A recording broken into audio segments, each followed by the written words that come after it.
Fas yönetiminden haklarını alabilmek için rejime muhalif kalmışlardır.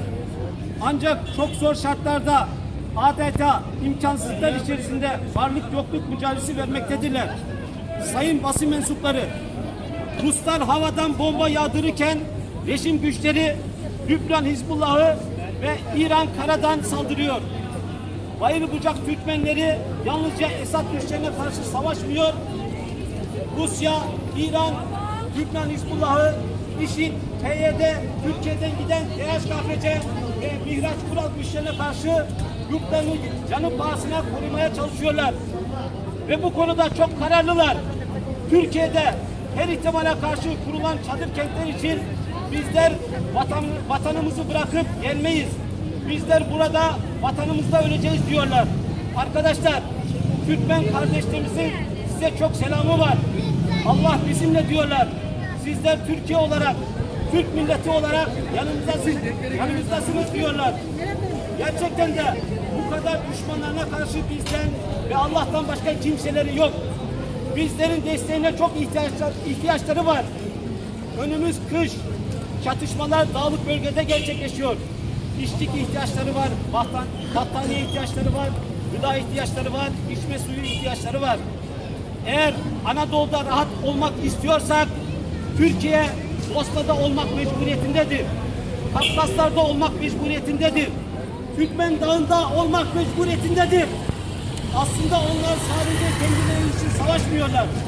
Türkiye'nin sınır güvenliği içinde savaşıyorlar. Onlar bizler için canlarıyla bedel öderken bizler de onlar için yapabileceğimiz çok şeyler vardır. Onlar son kişi kalana kadar burayı terk etmeyeceğiz.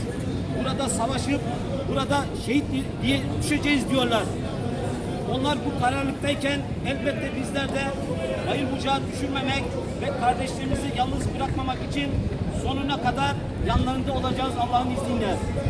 Amerika okyanus ötesinden gelip PYD'nin yanında oluyorsa, Rusya kilometrelerce öteden gelip hiçbir sınırı yokken, vatandaşı yokken bizim öz kardeşlerimizin üzerine bomba yağdırıyorsa bizler hem Kardelen Eğitim Kültür Derneği olarak hem Alperenler olarak hem Samsun olarak hem de Türkiye olarak öz kardeşlerimizi yalnız bırakmayacağız.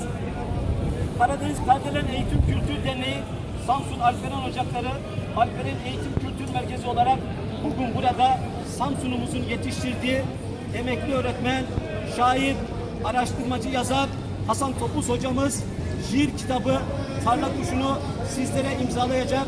Elde edilen geliri Türkmen kardeşlerimize ulaştıracağız.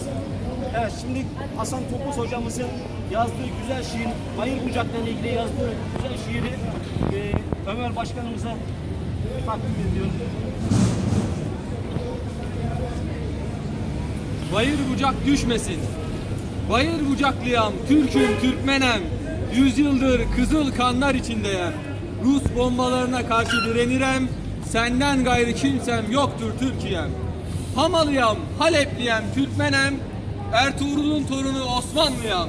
1000 yıllık toprağımı terk etmezem. Senden gayrı çarem yoktur Türkiye'm. Melikşah'ın Fatih'in askeriyem. Ata yurdunun son alpereniyem.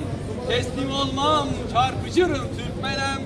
Senden gayrı kimsem yoktur Türkiye'm. Her yanımdan düşmanla çevrilmişem.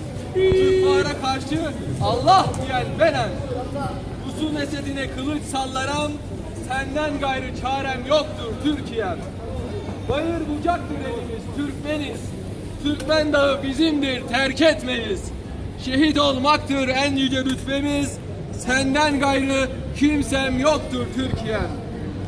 Topuzoğlu der ki, kardeşler bu çığlığa kulak verin. Türkmene yardımı esirgemeyin. Öz kardeşin zalime yenilmesin. Dua edin bayır bucak düşmesin.